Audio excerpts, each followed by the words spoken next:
Hey everyone, welcome back to our channel. You know, it's funny how often we fall into the trap of believing that money is the ultimate magnet, that it's the end-all be-all when it comes to attraction, relationships, even deep connection. You hear it everywhere. Women want security, women want a rich man. If you've got money, everything else falls into place. And yet, when you actually step back and observe, really observe, how women act, how they speak, how they respond, you start to realize something very different. You realize that although money can open doors, it doesn't automatically open hearts. What opens hearts? That's a deeper question. That's where things get interesting. If you've ever sat across from a woman and noticed her eyes light up, not because of a car, not because of a watch, but because of the way you made her feel in that moment, you start to see the truth that most people miss. Money is external, it's transactional, but what women really quietly, deeply crave are experiences, emotions, and connections that money alone can't buy. You can't slap $100 bill on someone's soul and expect a spark. And what's even more interesting is how these things, these secret desires, align so much more closely with Stoic philosophy and timeless psychology than with flashy displays. Take presence, for example. Real, grounded presence. Not the kind where you're physically in the room, but mentally somewhere else.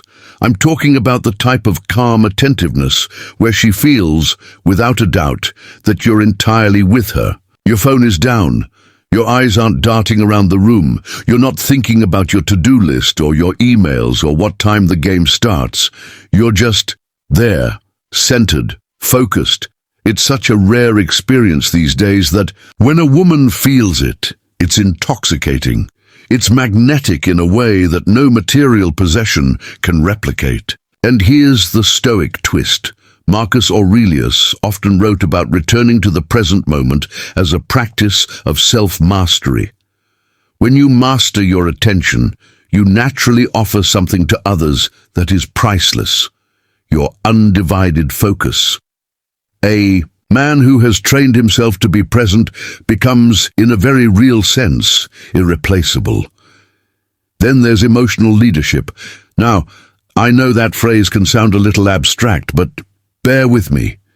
Emotional leadership isn't about control. It's about regulation.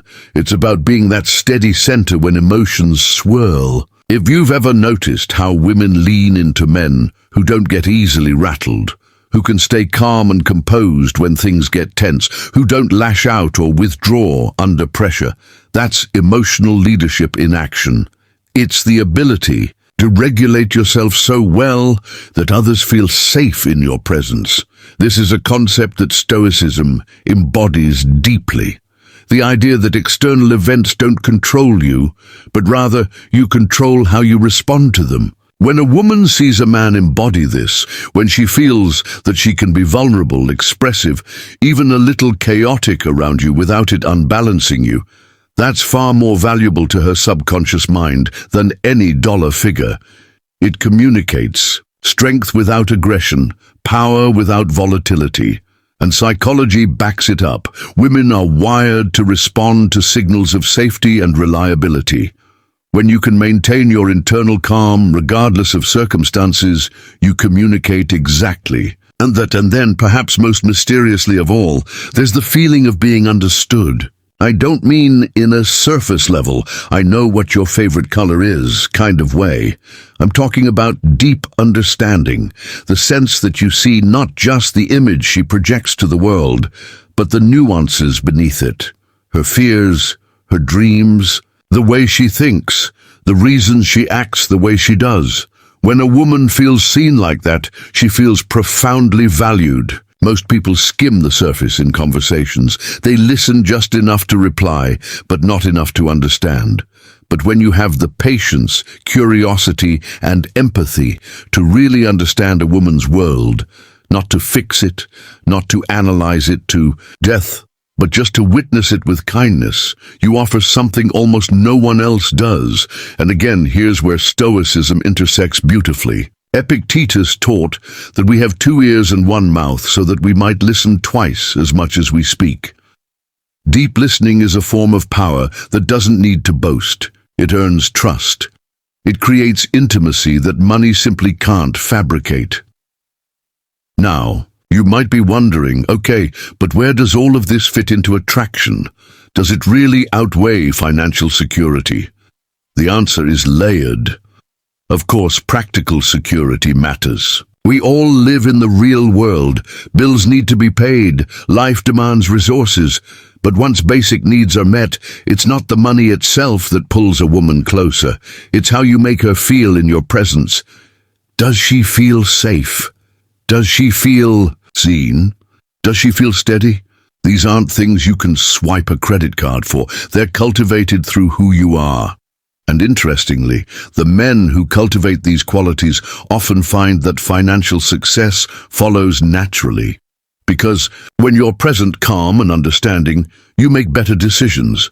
You navigate life with clarity. You become a leader, not just in relationships, but in business, in friendships, in every arena. That's the paradox. Chasing money for its own sake often leads to emptiness. Cultivating character, the kind of character we've been talking about, tends to attract both connection and abundance. Let's pause for a second here and really consider how this plays out day to day. Imagine you're on a date. You're sitting across the table from someone you're genuinely interested in. You could talk about your accomplishments, your income, your car. But what happens when, instead, you slow down and just observe her? You notice how her eyes flicker when she talks about her passions. You ask her about them, not because you're trying to impress her, but because you're actually curious. You stay relaxed, even when the waiter messes up your order, or the environment gets noisy. You don't get thrown off. You laugh easily. You listen deeply. Without realizing it, you're embodying presence, emotional leadership, and deep understanding. And the effect is undeniable. She leaves that interaction feeling nourished in a way that transcends material things. Later, when she reflects on the experience, it's not the restaurant or the bill she remembers most. It's how she felt in your company. And that feeling, that's what makes you unforgettable. Another angle to consider is how rare these qualities are today. In a world constantly distracted by technology, where attention spans shrink by the second, where people are rushing from task to task, it's almost revolutionary to meet someone who is calm, centered, attentive, and deeply attuned. These qualities stand out even more precisely because they're uncommon. It's like finding an oasis in a desert. You don't forget it. And here's something subtle but powerful. When you cultivate these qualities, you're not just offering something to women, you're offering something to yourself. You're becoming a man who is resilient, thoughtful, and wise. You're building inner wealth, the kind of wealth that no market crash can take away. And the irony is, the more you focus on developing these internal riches, the less anxious you become about external validation, including money.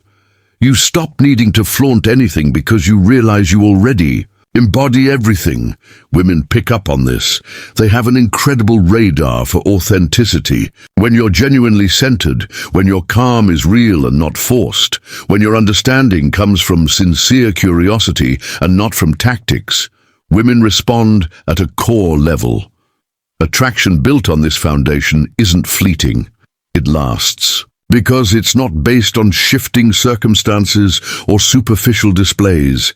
It's rooted in something timeless. So, as we peel back the layers of attraction and connection, it becomes clearer why women quietly value these things more than money. Presence gives her a sense of being cherished in the moment. Emotional leadership gives her a sense of safety in the storm. Deep understanding gives her a sense of being truly seen and valued. Together, these create a bond that no price tag can match. Now, that's not to say money has no place. It's a tool. It can facilitate experiences, provide comfort, reduce stress. but by itself it doesn't sustain interest or deepen intimacy. It's the man behind the money, and more importantly, the man within himself, who makes the lasting impact. A man grounded in Stoic principles naturally embodies these attractive traits. He doesn't need to chase or perform. He simply is. And that quiet confidence, that's the real treasure. So next time you find yourself worrying about whether you're successful enough or wealthy enough to attract the woman you admire, take a breath, return to presence, practice calmness, cultivate understanding, because in the end, these are the things women remember. These are the things women quietly crave, and these are the things that set you apart, not just as a man of value, but as a man of substance.